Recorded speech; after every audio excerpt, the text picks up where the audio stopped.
हाय दोस्तों, welcome to back my channel. मैं ये कहानी का भाग 7 का लेकर आई हूँ। तो हम बिना देरी के स्टोरी स्टार्ट करते हैं। आहान कुकी के सामने खड़ा होकर सर्द आवाज़ में कहा, वक्त पर ऑफिस पहुँच जाना, लेट आई तो सैलरी काट लूँगा। और ये तबीयत ठीक नहीं है का मेलो ड्रामा मेरे सामने मत करना। कुकी सर झुकाकर हाँ में गर्दन हिला देती है। तभी आहान अपना मोबाइल उठाने जैसे ही नाइट स्टैंड के पास आता है, उसकी नज़र बेड की हालत पर जाती है। कुकी आहान को देखकर उसकी नज़र का पीछा करते हुए वो भी बेड की हालत देखती है। बेड पर इस वक्त जगह जगह स्टेन लगे हुए थे और जिस ब्लैंकेट को कुकी ओढ़ रखी थी वो भी जगह जगह लाल हो चुका था। आहान समझ जाता है कि कल रात वाइड इंटीमेसी की वजह से ये ब्लीडिंग हुआ है। वो एक नज़र कुकी को देखता है लेकिन कुछ कहता नहीं।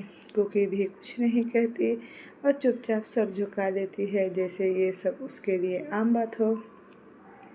आहान वहाँ से जाने लगता है तो पीछे से कुकी धीमी आवाज़ में कहती है, आहान सर। आहान रुक जाता है और गुट्टे से मुट्ठियाँ भींच लेता है। शायद वो समझ गया था कि कुकी आगे क्या कहने वाली है। आहान पीछे मुड़कर कुकी को देखते हुए कहा, बोलो। कुकी सर झुकाकर धीमी आवाज़ में बोली, पैसे। आहान की आंखों में कुकी के लिए नफरत और गुस्सा तैर जाता है। आहान कुकी को घिन भरी नज़रों से देखते हुए कहा, ऑफकोर्स, वो कैसे भूल सकता हूँ मैं। आहान वहाँ से ये बोलकर चला जाता है और 10 मिनट बाद रूम में वापस आता है। कुकी टुकुर टुकुर उसे ही देखने लगती है। आहान पैसों की 2 गड्डी गुस्से से कुकी के मुंह पे मारता है, जिससे वो पैसे जाकर सीधा कुकी के मुंह पर लगता है। लेकिन कुकी कुछ नहीं बोलती और अपनी आंखें बंद कर लेती है। उसकी आंखों से एक कतरा आंसू छलककर उसके गाल पे आ जाता है, जिसे वो जल्दी से साफ कर लेती है। आहान गुस्से से कहा, आई थिंक कल रात के लिए इतना काफ़ी है या और चाहिए। कुकी वो पैसे उठाते हुए इमोशनल चेहरे के साथ बस इतना ही बोली, काफ़ी है। आहान कुछ और पैसे उसके मुंह पे मारते हुए कहा, और ये एक्स्ट्रा पैसे है, खुद का ट्रीटमेंट करवा लेना। कुकी उस पैसे को भी समेटते हुए हाँ में गर्दन हिला लेती है। आहान गुस्से से वहाँ से चला जाता है। उसके जाने के बाद कुकी सारे पैसे अपने सीने से लगाकर मुंह दबाकर रोने लगती है। तभी वहाँ फिर से आहान आ जाता है, जिसे महसूस करके कुकी जल्दी से आंसू साफ करके इमोशनल चेहरे के साथ उसे देखने लगती है। आहान टेबल पर पड़े हुए कार की कीज उठाता है और कुकी को एक नज़र देखे बिना वहाँ से चला जाता है। यतीश का रूम। यतीश उस किंग साइड बेड पर लेटा हुआ था और राहा यतीश के ऊपर।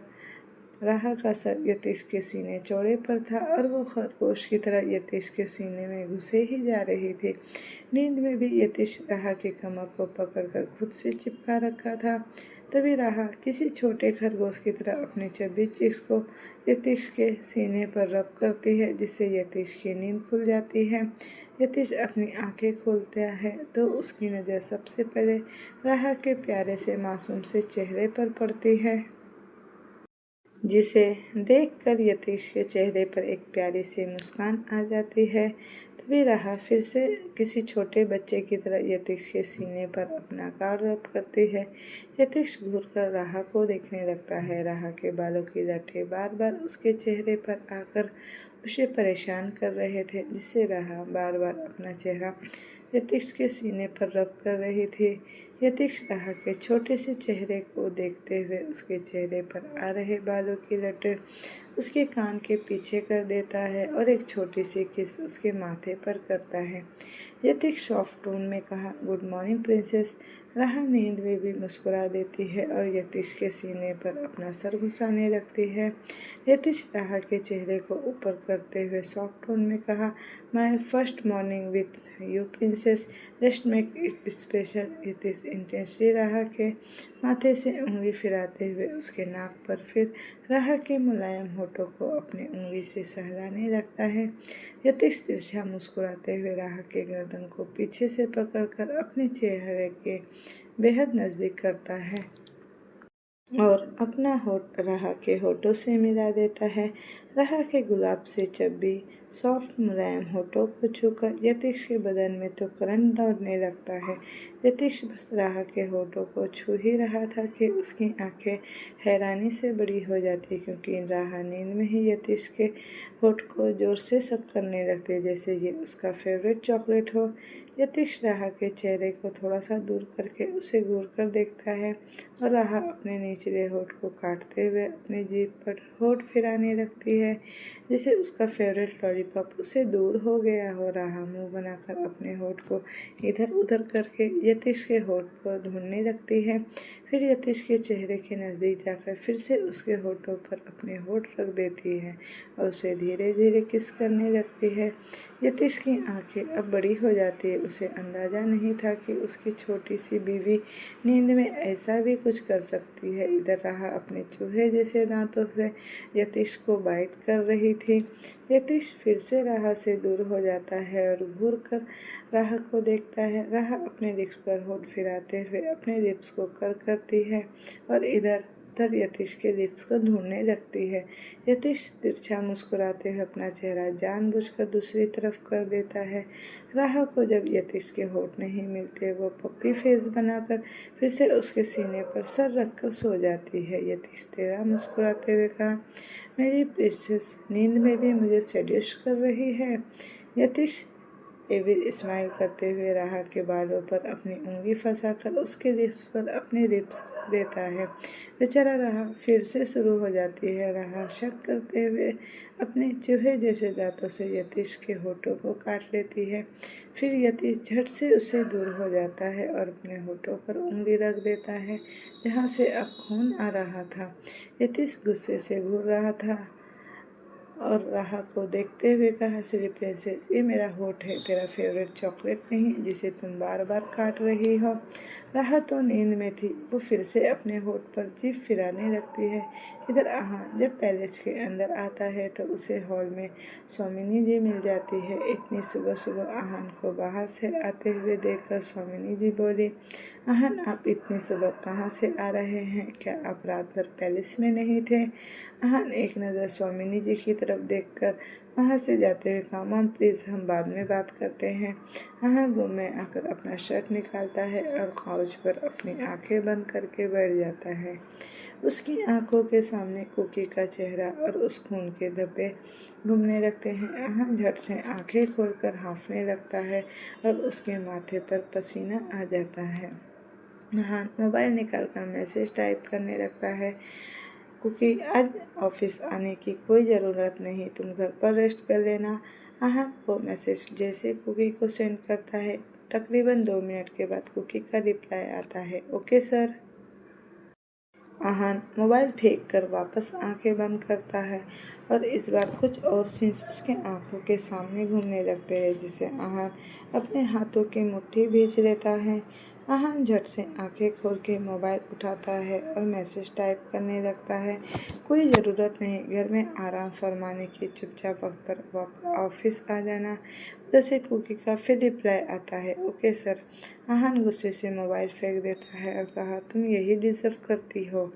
यतीश का रूम रहा यतीश के बालों में उंगलियां कसने लगती है और उसकी आंखें कसमरा कर खुलने लगती है। उसके सामने यतीश का हैंडसम चेहरा था, जिससे वह कुछ देर के लिए बस देखती रह जाती है। फिर उसकी आंखें बड़ी हो जाती है। वो अपने छोटे हाथों से यतीश के सीने पर मारते हुए बोली, आप गंदे इंसान, बुरे इंसान, आप मेरे ऊपर क्या कर रहे हैं? आपको हमने कहा था ना कि आप हमारे एरिया पर अटैक नहीं करेंगे। यतीश झट से राहा के हाथ को पकड़ लेता है और उसके कमर से वो हाथ लगा देता है। यतीश इमोशनल लेस चेहरे के साथ कहा, ओके रियली प्रिंसेस, वो मैं तेरे ऊपर हूँ और तुझे लगता है कि ये तेरे पिलो करंट जैसे नाजुक बॉडी को मुझे अपने ऊपर संभाल कर रख सकता है। राहा सर खुजलाते हुए देखती है। वो छोटा सा मुंह बना लेती है क्योंकि वो खुद यतीश के ऊपर लेटी हुई थी। राहा मुंह बनाकर बोली, लेकिन आप हमारे एरिया पर क्या कर रहे हैं? हम दोनों ने तो बॉर्डर्स बनाए थे ना। यतीश बिना किसी इमोशनल के राहा के चबी चिक्स को सहलाते हुए कहा, प्रिंसेस अपनी नज़र घुमाकर चारों तरफ देखो, मैं खुद के एरिया पर ही हूँ, बल्कि तुम मेरे एरिया पर ज़बरदस्ती कब्जा करके रखा है। इवन मेरे ऊपर भी कब्जा करके रखा है। यतीश टेढ़ा मुस्कुरा देता है। राहा अपना सर सहलाते हुए चारों तरफ देखती है। वो यतीश के साइड पर ही थी और वो सारे पिलो उसके साइड बेड पर नीचे पड़े हुए थे, जिसे राह को एम्बेरसिंग महसूस होने लगता है। वो सर नीचे झुक जाता है। यतीश तिरछा मुस्कुराते हुए राह के चेहरे को ऊपर करते हुए कहा, ए प्रिंसेस, मुझ पर भरोसा नहीं कर रहा था? ऐसा कुछ कहकर तूने ये बॉर्डर बनाई थी ना, और रात को मुझसे ही चिपक कर सो गई। फिर राह के कान में गर्म गर्म सांसें छोड़ते हुए कहा, तुझे पता है कल रात मैंने तुझे खुद से कितना दूर करने की कोशिश की, लेकिन तुम फेविकोल की तरह मुझसे चिपकते ही जा रही थी, और तो और मेरे ऊपर चढ़कर भी सो गई। एम्बेरसिंग से राह के कान और गाल दोनों लाल हो गए थे। यतीश फिर तिरछी स्माइल करते हुए कहा, प्रिंसेस, अगर तुझे मुझसे दूरी बर्दाश्त नहीं हो रही थी तो बोल देती ना। कल रात में हमारे बीच की वो सारी दूरियां, सारे फासले मिटा देता। राह सर झुकाकर धीमी आवाज़ में बोली, ऐसा कुछ नहीं है। कल रात हम नींद में थे, हमें पता नहीं चला कि हम कब आपके ऊपर आ गए। यतीश के सामने राह खुद का पोपट बन रहा था। उसका सर यतीश के सीने में गड़े जा रहा था। यतीश डेविल स्माइल करते हुए राह के सर को सहलाने लगता है। फिर फ्लैशबैक, कल रात राह पिलो से उन दोनों के बीच में बेड पर बॉर्डर्स बनाकर सो गई थी, और आज के दिन भर की थकावट की वजह से उसे जल्दी नींद आ जाती। यतीश बालकनी में खड़ा होकर सिगरेट पी रहा था और एकटक चांद को ही देख रहा था। वो देख ही नहीं रहा था, बल्कि घूर रहा था। यतीश अपना होठ खल करते हुए कहा, दुनिया के हर शख्स अपने महबूब को चांद कहकर बुलाते हैं, लेकिन मैं मेरी प्रिंसेस को याद कैसे बुलाऊं, चांद कैसे बुलाऊं? मुझे गवारा नहीं मेरे अलावा कोई घंटों बैठकर मेरी प्रिंसेस को ऐसे निहारता रहे। यतीश इमोशनलेस चेहरे के साथ वहाँ से रूम में आता है तो देखता है कि राह एक इनोसेंट पप्पी की तरह सो रही थी। वो बिना कपड़े बदले उस लहंगे में ही सो गई थी। यतीश के चेहरे पर स्माइल आ जाती है। यतीश जाकर राह के बगल में लेट जाता है और एकटक राह के बंद हुए पलकों को निहारने लगता है। यतीश राह के खुले पेट पर हाथ रखकर कहा, 16 साल से ये दूरी बर्दाश्त करते आया हूँ, अब ये 1 सेकंड की भी दूरी मैं बर्दाश्त नहीं करूँगा। बहुत सह लिया, बहुत दर्द बर्दाश्त कर लिया, अब और नहीं। अब बर्दाश्त करने की बारी उन की है जिसने तुझे तड़पाया है। फ्लैशबैक एंड रहा मुंह बनाकर यतीश को घूरते हुए बोली, गंदे इंसान, कल रात आपने चीटिंग तो नहीं किया ना? यतीश एवं स्माइल करते हुए कहा, श्री प्रिंसेस, खुद मेरे ऊपर अभी तक पड़ी हुई हो और चीटर भी मुझे बुला रही हो। राह मुंह खोले यतीश को देखती है और जल्दी से उसे दूर हो जाती है।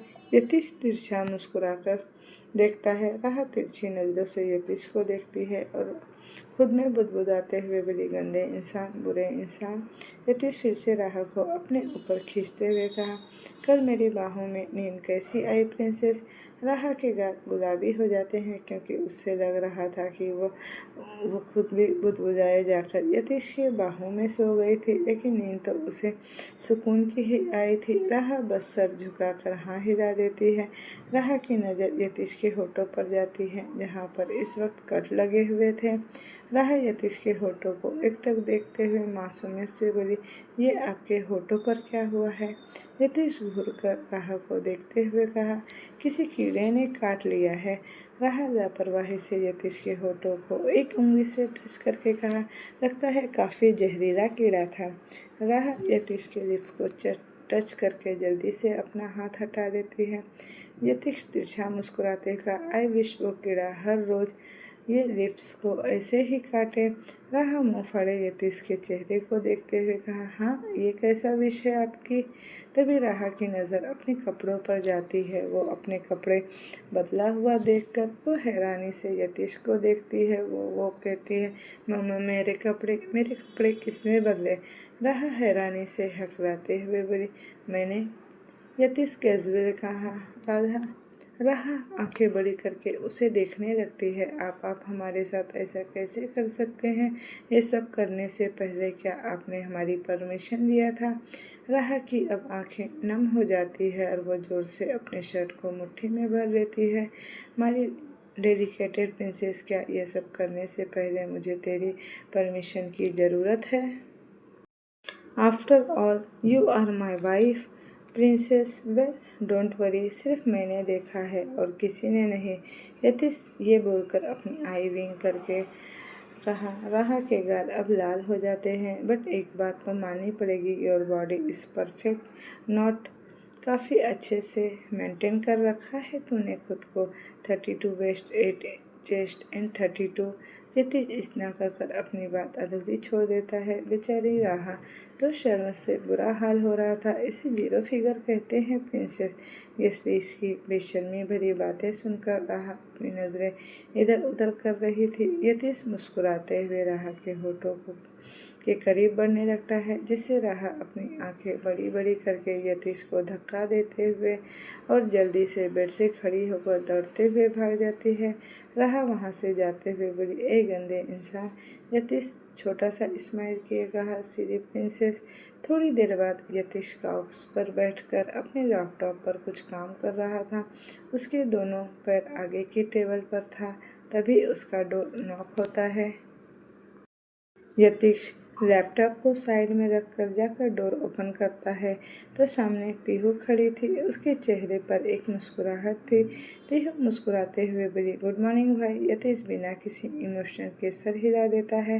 पीहू रूम के अंदर झांकने की कोशिश करने लगती है, जिसे समझकर यतीश फिर कहा, वो वॉशरूम में है। पीहू जल्दी से बात को संभालते हुए मुस्कुराकर बोली, फिर एक पैकेट यतीश के आगे करते हुए, भाई ये मॉम ने दिए हैं। भाभी के पास कपड़े नहीं हैं तो मॉम ने उसके लिए कपड़े भिजवाए हैं। अगर आपको अच्छा लगे तो भाभी को पहनने को दे दीजिएगा।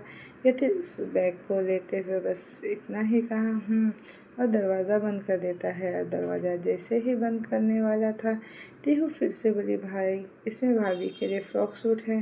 मैंने मॉम से पूछा था कि भाभी की शादी हो चुकी है तो वो साड़ी के बदले सूट कैसे पहन सकती है, तो मॉम ने कहा कि भाभी छोटी है तो वो साड़ी नहीं संभाल पाएंगी।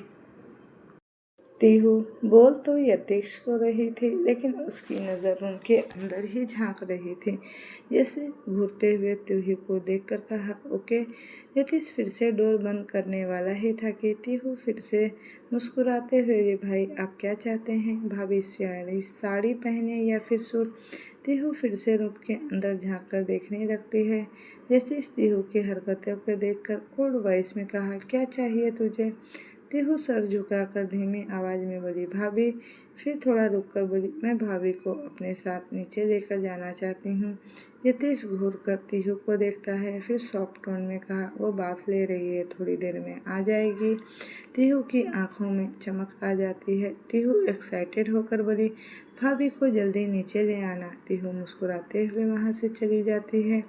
यतीश पीछे से तीहू को जाते हुए देखकर ना में अपने गर्दन हिलाते हुए कहा, कुछ तो खुराफाती इसके दिमाग में ज़रूर पक रही है। पता नहीं ये दोनों पागल तीहू और आदित्य मिलकर क्या करने वाले हैं।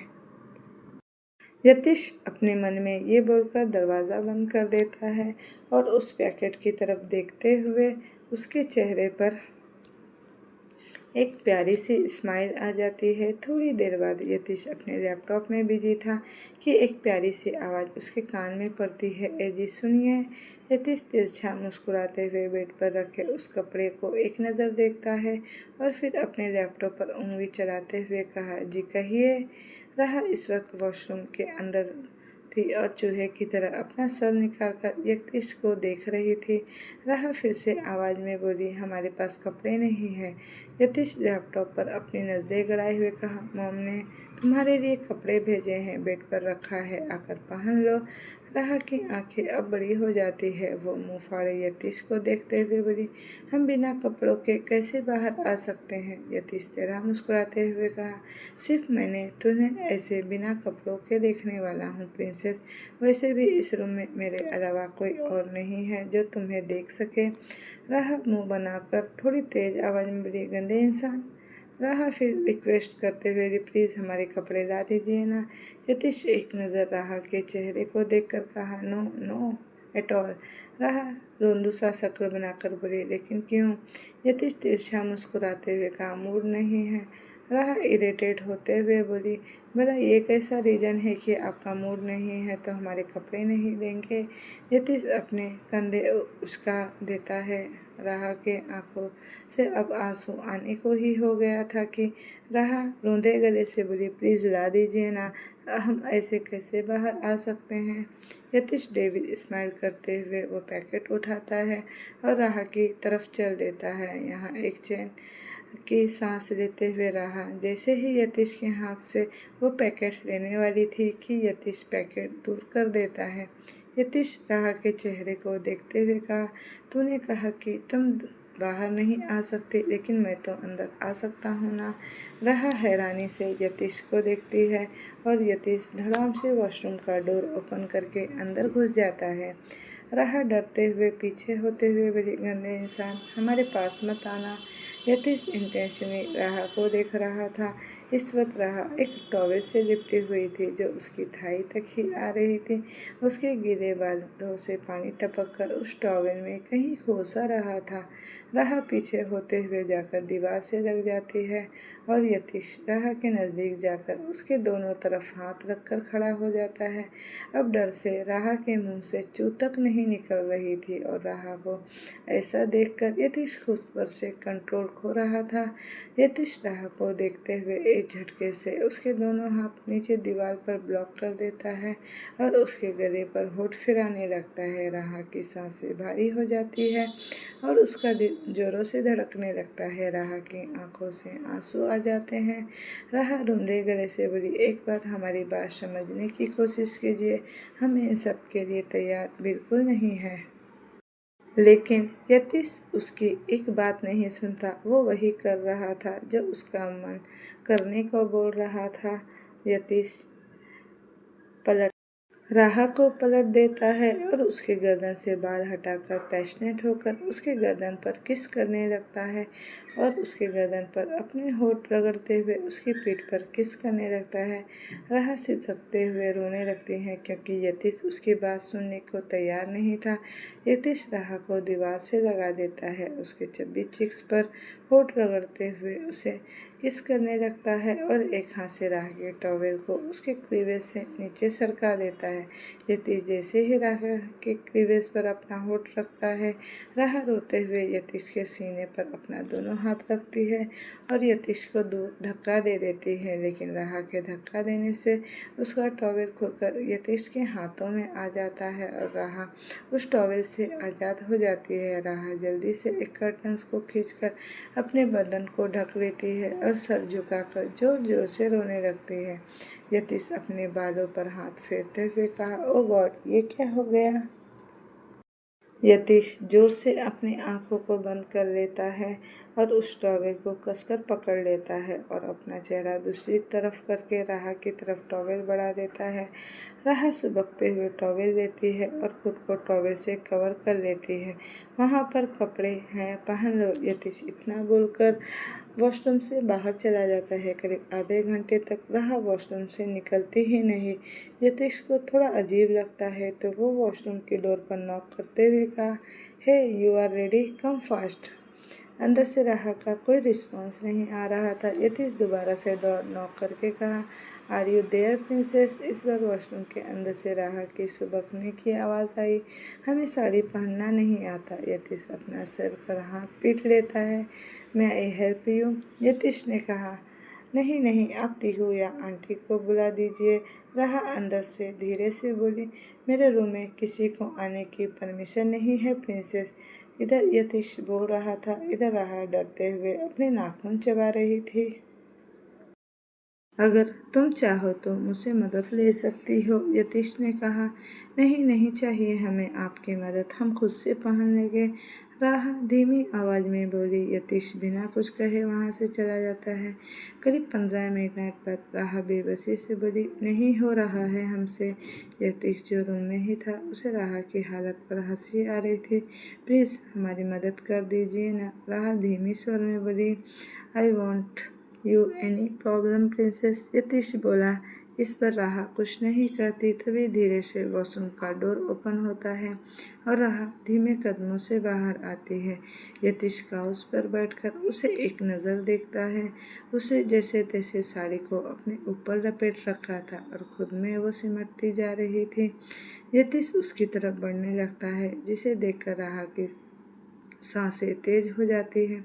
यतीश अपना हाथ बढ़ाकर जैसे ही राहा की साड़ी पकड़ने वाला था, राहा 2 कदम पीछे हट जाती है। यतीश एक गहरी सांस लेकर अपने पैंट के पॉकेट से हैंकी निकालकर अपनी आंखों में बांध लेता है और कहता है, अब ठीक है? राहा धीमी आवाज़ में बोली, यतीश राहा के बदन से साड़ी को अलग कर देता है। राहा जोर से अपनी आंखें बंद करके सिहरने लगती है। यतीश अंदाजे से साड़ी के कॉर्नर को पकड़कर राहा के पेटीकोट में डालता है। राहा जोर से अपनी मुट्ठी भींच लेती है। उसकी धड़कनें बेतहाशा धड़कने लगती है।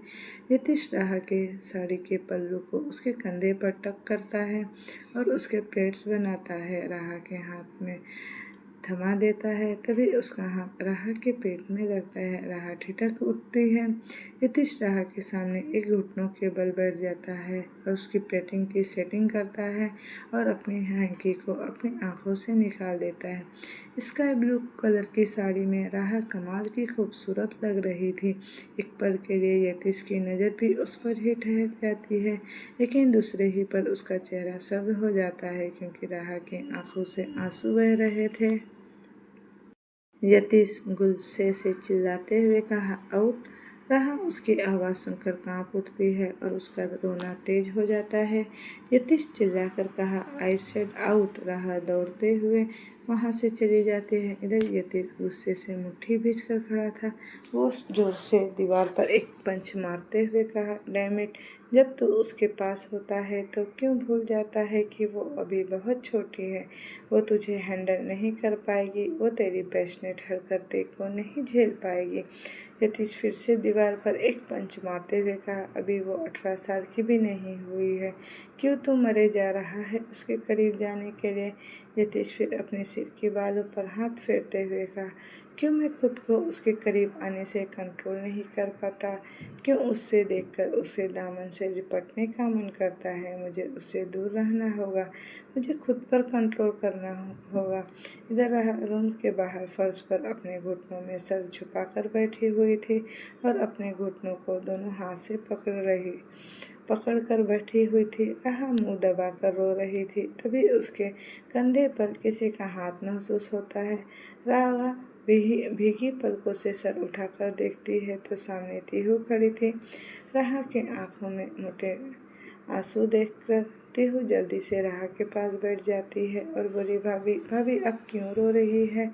राहा बहते आंसू से तीहू के सीने लग जाती है। तीहू राहा के सर को सहलाते हुए प्यार से बोली, भाभी आप बताएंगी नहीं तो हमें पैसा कैसे पता चलेगा कि आप क्यों रो रही हैं।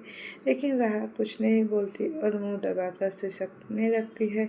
तीहू और प्यार से बोली, भाभी बताइए ना। राहा छोटे बच्चे की तरह रोते हुए बोली, उन्होंने मुझे छुआ। आहान जो वहाँ से गुजर रहा था उसके कान खड़े हो गए।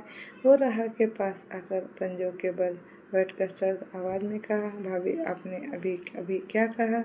राहा आलती पालती मारकर बैठ जाती है और अपने आंसू साफ करते हुए बोली, उन्होंने मुझे छुआ। आहान गुस्से से दांत पीसते हुए कहा, कौन है वो। तीहू जैसे ही कुछ बोलने वाली थी कि आहान उसकी तरफ उंगली पॉइंट करके कहा, जान एक शब्द नहीं, मैं भाभी से बात कर रहा हूँ ना। तिहु चुप हो जाती है। आहान फिर चिल्लाते हुए कहा, आपको किसने छुआ भाभी? नाम बताइए उसका। अगले ही पल उसके सर धड़ से अलग करके आपके कदमों में लाकर रख दूंगा। राह छोटी बच्ची की तरह रोते हुए बोली। उन्होंने? आहान अपना गुस्सा कंट्रोल करते हुए कहा, किसने? राह अपने दोनों हाथ आंसू से पोंछते हुए मासूमियत से बोली, आपके भाई ने। आपके भाई बहुत गंदे हैं। आहान हड़बड़ा जाता है और हैरानी से राह को देखने लगता है। आहान हड़बड़ाते हुए कहा, भाभी ये आप दोनों के बीच की बात है। आप ऐसे कैसे सबके सामने? आहान इतना ही कहता है कि राह अपने निचले होठ को बाहर निकालकर आंखों को जोर से मीचती है और टिमटिमाते हुए आहान को देखकर छोटे बच्चों की तरह गला फाड़ फाड़ कर रोने लगती है। आहान राह को एक नज़र देखकर फिर तिहु को देखते हुए कहा, जान भाभी को संभाल ली हो। तिहु हाँ में गर्दन हिला देती है। आहान को अब ज़्यादा देर वहाँ रहना ठीक नहीं लगता। वो अपने कान में बड्स लगाकर वहाँ से चला जाता है, लेकिन जाते वक्त उसके चेहरे पर एक प्यारी सी मुस्कुराहट तैर जाती है। इधर राह गला फाड़ फाड़ कर रोए जा रही थी। तिहु राह को गले से लगाते हुए कही, भाभी अब रोना भी बंद कीजिए। कितना रोएंगी आप? राह रोते हुए अपने होठ को बाहर निकाल कर तेज आवाज़ में बोली, आपको नहीं पता आपके भाई कितने गंदे हैं, कैसे गंदी गंदी हरकतें करते हैं मेरे साथ। राह फिर गूंदे गले से बोली, पहले तो जब मैं नहा रही थी तभी बेशर्मों की तरह बाथरूम में घुस गए। अब तिहु का गाल लाल हो गया और वो अपना सिर नीचे झुका ली। राह फिर बच्चों के जैसे हरकतें करते हुए अपने गाल पर उंगली पॉइंट करके बोली, फिर मुझे वो यहाँ छुआ। तिहु का मन अब रोने को कर रहा था। वो नहीं समझ पा रही थी कि वो अपनी भाभी को कैसे ही समझाए। राह फिर अपने गले पर उंगली पॉइंट करके बोली, फिर मुझे यहाँ छुआ। राह फिर अपने गर्दन और पीठ की तरफ इशारा करके बोली, फिर उस गंदे इंसान ने मुझे यहाँ छुआ। तिहु बेचारी सी शक्ल बनाकर अब उससे दूर खड़ी स्वामिनी जी की तरफ देखती है, जिसका गाल अब पहले से ही लाल हो चुका था। राह फिर अपने क्लीवेज की तरफ इशारा करके जैसे ही कुछ बोलने वाली थी कि तिहु जल्दी से राह की उंगली पकड़ लेती है। तिहु छोटा सा मुंह बनाकर हकलाते हुए बोली, बाबा भाभी ये सब ऐसे सबके सामने नहीं बोलते। राह रोते हुए बोली, आप हमें पुलिस स्टेशन ले चलिए, मैं उनके खिलाफ पुलिस स्टेशन में कंप्लेन करूँगी। तिहु अपने सर पर हाथ मार लेती है। वो क्या करे अपनी इस छोटी सी बुद्धू भाभी का। तभी वहाँ पर यतीश अपने शर्ट के बाजू फोल्ड करते हुए आता है, जिसे देखकर तिहु राह से दूर हो जाती है। यतीश अपनी आँखों से तिहु को वहाँ से जाने का इशारा करता है, जिसे समझकर तिहु वहाँ से चली जाती है। यतीश राह को रोते हुए देखकर उसे अपनी गोद में उठा लेता है। राह और जोर से रोते हुए बोली, ए गंदे इंसान, छोटी बच्ची हूँ जो हमें बार बार ऐसे गोद में उठा लेते हो आप। यतीश राह को घूर कर देखते हुए कहा, प्रिंसेस क्या तुम्हारा दिमाग घास चरने गया है? यार ये मियाँ बीवी के बीच की बात तो सबके सामने ऐसे कैसे बोल सकती हो? राह अपने दोनों हाथ पैर मारते हुए छटपटा कर बोली, क्यों न बोलूँ? आप हमारे साथ ऐसे गंदी गंदी हरकतें करेंगे और हम चुपचाप रहेंगे। यतीश का चेहरा अब डार्क हो गया था। उसके माथे की नसें भी उभरने लगी थी, जिसे देखकर राह एक पल के लिए सहम जाती है। यतीश गुस्से से राह को बेड पर पटक देता है और बेड पर अपना एक पैर रखता है और उस पर झुककर कहा, एक हाथ से उसके चेहरे को जोर से पकड़ लेता है और फिर अपने गुस्से से बोलता है, क्या कहा तूने? मैं तुम्हारे साथ नीच हरकत करता हूँ? और क्या कहा? मेरे नीच हरकत? जरा तुम भी बताना। ए प्रिंसेस, बोलना नीच हरकत क्या किया मैंने तुम्हारे साथ? तुमसे पूछकर ही तो सब कुछ कर रहा हूँ ना, जवाब दो मुझे। डर से राह के होठ अब कांपने लगते हैं। यतीश राह के चेहरे के करीब झुककर कहा, कल से गंदे इंसान बोलकर मेरा दिमाग खराब कर दिया है। गंदे इंसान तक तो ठीक है, लेकिन ये नीच हरकत क्या होती है? यतीश गुस्से से राह के सूट के ऊपर से उसके सीने को टच करके कहा, क्या मैंने तुझे यहाँ छुआ? राहा की सांसें तो अब अटक रही थी। यतीश राहा के चेहरे को ऊपर करके उसकी आंखों में देखते हुए कहा, जवाब दो, क्या मैंने तुम्हें यहाँ पर छुआ? राहा रोते हुए अपना सर ना में हिला देती है। यतीश राहा के पेट से होते हुए उसका हाथ नीचे ले जाकर सर्द आवाज में कहा, क्या मैंने तुम्हें यहाँ टच करने की कोशिश की? राहा का कलेजा तो अब मुंह में आ जाता है। राहा रोते हुए यतीश को दूर धक्का देती है और रोते हुए सिकुड़ कर बैठ जाती है। राहा रोते हुए बोली, आप लड़कों की फितरत एक जैसी होती है। बेचारी लड़की अकेली है, उसके माँ बाप नहीं है तो क्यों ना उसका फ़ायदा उठा लिया जाए। लेकिन राहा सक्सेना मर जाएगी पर अपने इज्जत पर दाग लगने नहीं देगी। राहा अपने आंसू साफ करते हुए बोली, वो जानवर इवान पहला शख्स नहीं था जो हमें खरीदने आया था। आप जैसे बहुत सारे गंदे इंसान हमें खरीदने आए, लेकिन आज तक मैंने खुद को किसी को हाथ लगाने नहीं दिया और आपको भी मैं खुद को छूने नहीं दूंगी। यतीश राहा के होठ पर हाथ रखकर गुस्से से अपना दबाव कसते हुए कहा, चुप, एक और शब्द नहीं। राहा भीगी पलकों से यतीश को देखने लगती है। यतीश टेढ़ा मुस्कुरा देता है, लेकिन उसकी मुस्कुराहट भी बहुत खतरनाक थी। यतीश राहा के आंखों में देखते हुए खतरनाक टोन में कहा, ए प्रिंसेस, तुम्हें क्या लगता है मुझे ये तेरा खूबसूरत बदन चाहिए? अगर ये जिस्म ही चाहिए होता तो कल रात में इसे हासिल कर चुका होता और तू कुछ मेरा बिगाड़ भी नहीं सकती थी। फिर राहा के होठ को वो छोड़ता है और कटाक्ष भरे लहजे में कहा, अगर मैं चाहूँ तो तुमसे भी खूबसूरत जिस्मों की मैं ढेरी लगा सकता हूँ, लेकिन अब इसने इस छोटे से भेजे में जो गंदगी पाल रखी है ना, उसे निकाल कर बाहर फेंक दो। यतीश अपनी मुट्ठी भींचकर अपने गुस्से को कंट्रोल करता है और अपने गर्दन पर हाथ फिराने लगता है। यतीश राहा के मासूम चेहरे को देखकर उसके बाल जो अभी तक बिखर चुके थे उसे समेटने लगता है। राहा डर से खुद को समेटने लगती है। यतीश मुस्कुराते हुए सॉफ्ट टोन में कहा, प्रिंसेस, तुझे घिन आता है ना मेरे करीब आने से? तुम्हें नफरत होती है ना मेरी नज़रों से? यतीश राहा के गाल को सहलाते हुए कहा, तो ठीक है, अब मैं तुम्हारे करीब बिल्कुल नहीं आऊँगा, न तुझे नज़र उठाकर देखूँगा, न ही तुम्हें छूने की कोशिश करूँगा। राहा कांपते होठों से बोली, सुनिए, हमारे कहने का वो मतलब। वो इतना ही बोली थी कि यतीश उसके होठों पर उंगली रखकर कहा, प्रिंसेस, बहुत प्यार से बात कर लिया अब मैंने तुमसे। अब तुम्हें वही यतीश का चेहरा देखने को मिलेगा जिस यतीश को ये दुनिया जानती है। यतीश धड़ाम से डोर बंद करके वहाँ से चला जाता है और राहा दौड़ते हुए यतीश के पीछे पीछे जाने लगती है। यतीश डोर से बाहर हॉल में आया तो स्वामिनी जी बोली, यतीश, आप कहाँ जा रहे हैं? आपके लिए मैं ब्रेकफास्ट लगा दूँ? यतीश सर्द आवाज़ में कहा, मर गई मेरी भूख, आप खा लीजिए और मेरी प्रिंसेस को भी खिला दीजिएगा। ये बोलकर यतीश वहाँ से चला जाता है। राहा सुबकते हुए उसे जाते हुए देख रही थी। आदित्य तीहू के कान में कहा, ए बिल्ली, भाई भाभी के बीच कुछ हुआ है क्या?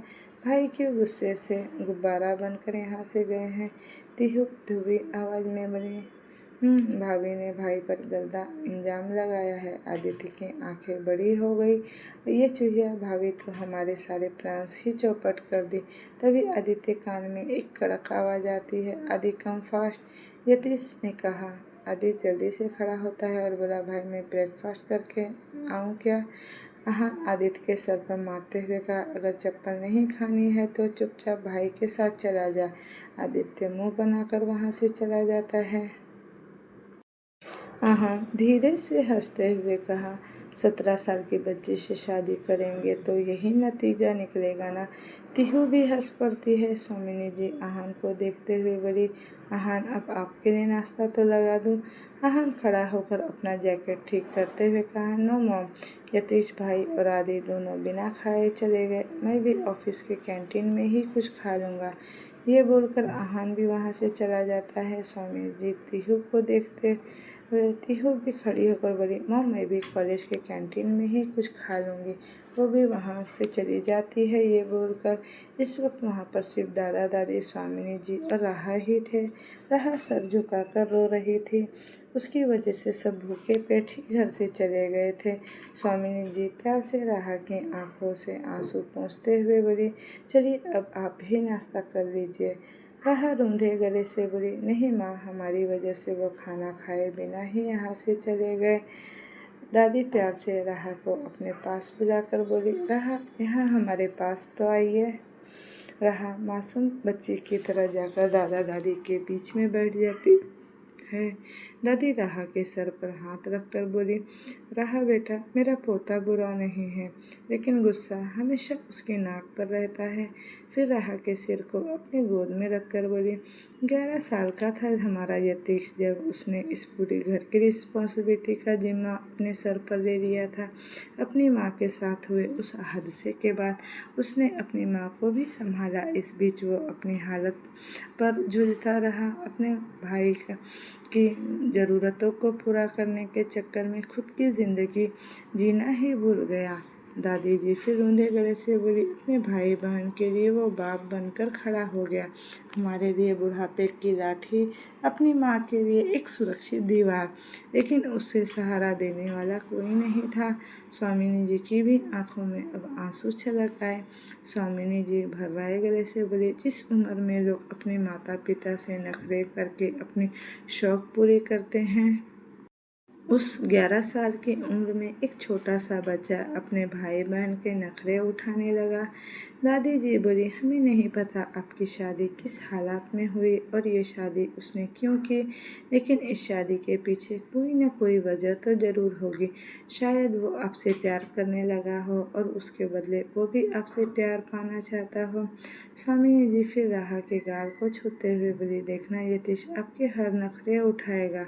आप उन्हें जितना तंग करें पर वो गुस्सा नहीं करेगा, लेकिन उन्हें कभी चीट करने की कोशिश मत करना।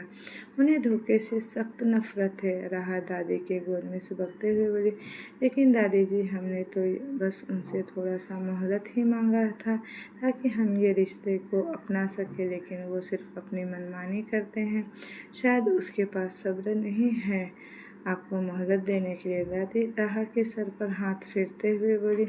राहा छोटे बच्चों की तरह अपने दोनों हाथों से आंसू पोंछ लेती है और मासूमियत से स्वामिनी जी की तरफ देखते हुए बोली, आंटी जी, हमारी वजह से वो गुस्सा होकर बिना कुछ खाए चले गए ना। राहा प्यार से बोली, क्या हम उनके लिए लंच बना कर ले जा सकते हैं उनके ऑफिस में। स्वामिनी जी के चेहरे पर एक लंबी सी मुस्कुराहट आ गई। वो हाँ में सर हिलाते हुए बोली, लेकिन लंच हम बनाएंगे, आप उन्हें ऑफिस में पहुंचा देना, क्योंकि आपकी पहली रसोई की रस्म अभी नहीं हुई है तो आपको किचन में जाना अलाउ नहीं है। राहा 2-3 बार अपना सर हिला देती है। अंसोल अंपायर ऑफिस के अंदर सारे स्टाफ बारी बारी से खड़े थे, लेकिन आज उनके मुंह से गुड मॉर्निंग नहीं निकल रहा था। गुड मॉर्निंग की जगह सब के पसीना छूट रहा था और सब आंख फाड़े थूक गटकते हुए आगे देख रहे थे, क्योंकि आज उनके बॉस मिस्टर यतीश सिंह रायजादा अपनी आंखों में अंगारे लिए ऑफिस में दाखिल हो रहे थे। यतीश अपने सारे स्टाफ को इग्नोर करता हुआ अपने केबिन की तरफ बढ़ता जा रहा था। आज उसे देखकर सबके चेहरे पर खौफ दिखाई दे रहा था। आखिर यतीश का रौब भी कुछ ऐसा था। गुस्से में वो मौत का देवता लग रहा था। यतीश आगे बढ़ते हुए कोल्ड वॉइस में कहा, ध्रुव ध्रुव, अगले 10 मिनट आज की मीटिंग की सारी फाइल्स मेरे टेबल पर होना चाहिए। यतीश फिर वार्निंग देते हुए कहा, और अगर फाइल्स अभी एक रेडी नहीं हुआ है तो अपना रेजिग्नेशन लेटर भी लेते आना। ध्रुव, जो यतीश का असिस्टेंट था, वो सर झुकाकर हकलाते हुए कहा, ओके सर। यतीश वहाँ से अपने केबिन में चला जाता है। यतीश के जाने के बाद सारे स्टाफ एक चैन की सांस लेते हैं और अपने अपने काम पर लग जाते हैं। ध्रुव छोटा सा मुंह बनाकर आदित्य को देखते हुए कहा, आदित्य सर, ये यतीश सर को आज क्या हुआ है? वो इतने गुस्से में क्यों है, जैसे वो किसी भी वक्त किसी की भी जान ले जाएंगे? आदित्य थोड़ा मुस्कुराते हुए ध्रुव के कंधे पर हाथ रखकर कहा, लड़का अगर शादी के बाद गुस्सा हो तो उसका एक ही रीज़न है, ध्रुव कन्फ्यूजन से आदित्य को देखते हुए कहा, क्या बीवी से झगड़ा? आदित्य की हंसी छूट जाती है। ध्रुव हैरानी से आदित्य को देखते हुए कहा, क्या सर की शादी हो चुकी है? आदित्य बस मुस्कुरा देता है और सर हिलाकर वहाँ से चला जाता है। इधर ध्रुव आंखें फाड़े आदित्य को जाते हुए देख रहा था। यतीश का केबिन किसी 7 स्टार होटल के लग्जरियस डिलक्स रूम से कम नहीं था, जिसके पर्दे से लेकर फर्नीचर तक, यहाँ तक कि वॉल पर लगे पेंटिंग्स, हर एक चीज़ एक्सपेंसिव था। यतीश का केबिन पूरा interior white and grey colour का कॉम्बिनेशन से डिज़ाइन किया गया था। सेंटर में एक बड़ा सा कन्वेंस लुक देता हुआ बेल था, जिसके high back adjustable rolling chair थे और पीछे का पूरी दीवार शीशे का था। 15 फ्लोर पर बना हुआ उसका केबिन, जहाँ से आधा मुंबई शहर दिखाई दे रहा था, या यूँ कह लो कि पूरा आसमान की ऊंचाई छू रहा हो। यतीश जाकर अपने एडजस्टेबल आई चेयर पर बैठता है, तभी वहाँ डरते हुए ध्रुव अपने हाथों में फाइल लेकर आता है और डोर नॉक करता है। यतीश कड़क आवाज़ में कहा, कम इन। यतीश के बस इतना कहने से ही ध्रुव का हाथ कांपने लगता है।